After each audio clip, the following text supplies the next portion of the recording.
السلام عليكم أحبائي، وصفتنا لهاي اليوم وهو نوع من الصوص اللي تسمى سويت تشيلي صوص. سويت تشيلي صوص أكيد الأغلبية يعرفوها، بالأخص الأولاد لأن يرغبوا لها، وهي أكثر الأكلات اللي هم يحبوها.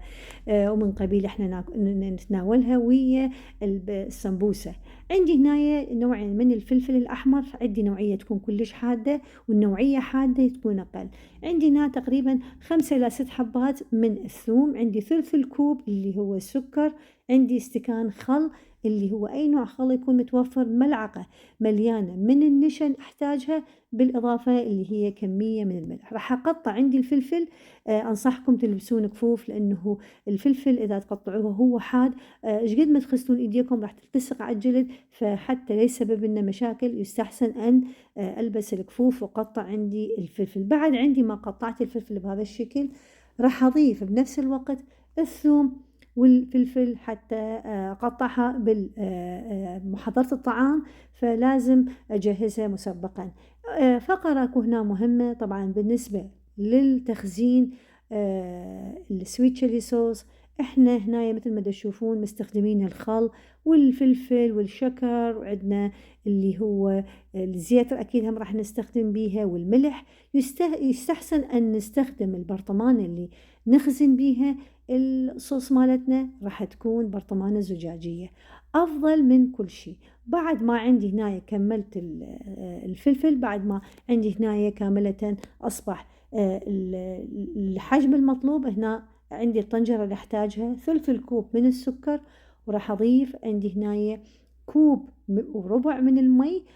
بس مجرد أضيف المي وأضيف الربع الكوب حتى بس مجرد ما عندي مباشرة شغلت عندي الحرارة، أخليه على نار هادئة، بس مجرد ما يذوب السكر وعندي يبدي يغلي راح أضيف المكونات اللي هو الفلفل.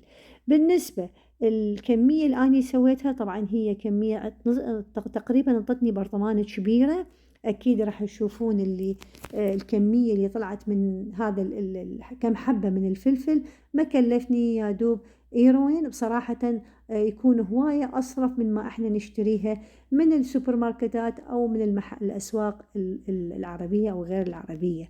فلهذا حبيت أنا أسويها بنفسي، وبنفس الوقت ما أكو أي مادة حافظة بداخلها، وأخليها بداخل البراد أي وقت إحنا نحتاج نطلع الكمية المطلوبة من عندها. بعد ما عندي هنا بدأ يغلي المي، راح أضيف الفلفل بداخلها وأخليها على حرارة هادئة، وأخليها لمدة تقريبا 10 إلى 15 دقيقة حتى عندي كاملة الفلفل يجهز ويصبح مطبوخ. وبعدين راح أضيف باقي المكونات.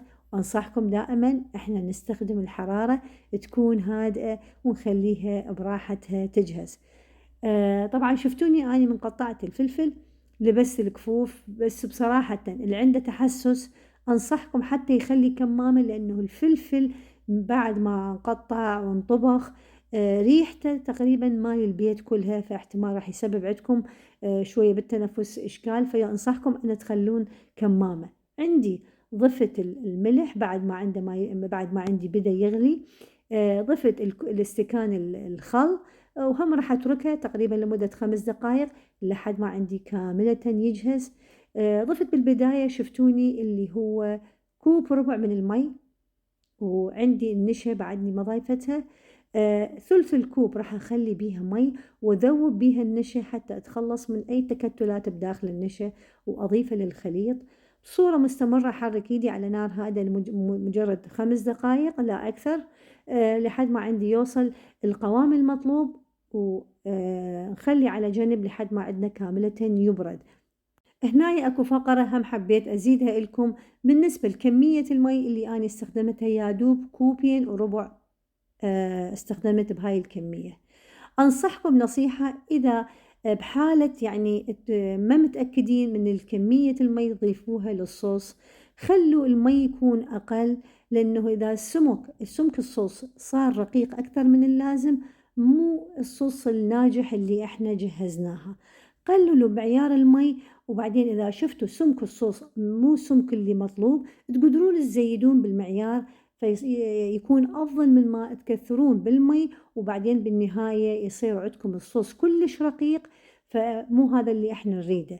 الصوص اللي إحنا نريده هو هذا القوام مثل ما تشوفوه أنتم هسه حاليًا طبعًا يغلي، بعد يا دوب دقايق أغلق الحرارة، وبعد بالنهاية قبل ما أغلق الحرارة أحتاج ملعقة من الزيت، طبعًا إذا تحبون تضيفون زيت الزيتون أو زيت العادي ماكو أي إشكال، طبعًا الزيت يسوي لمعان بداخل الصوص مالتنا، ويصبح لون الحلو الحمار اللي هو أكيد فلفل أحمر، يعطينا لون الحمار الحلو اللماع. هناي عندي الصوص وصل لهذا القوام، راح أغلق الحرارة وأخليها حتى عندي تبرد كاملةً.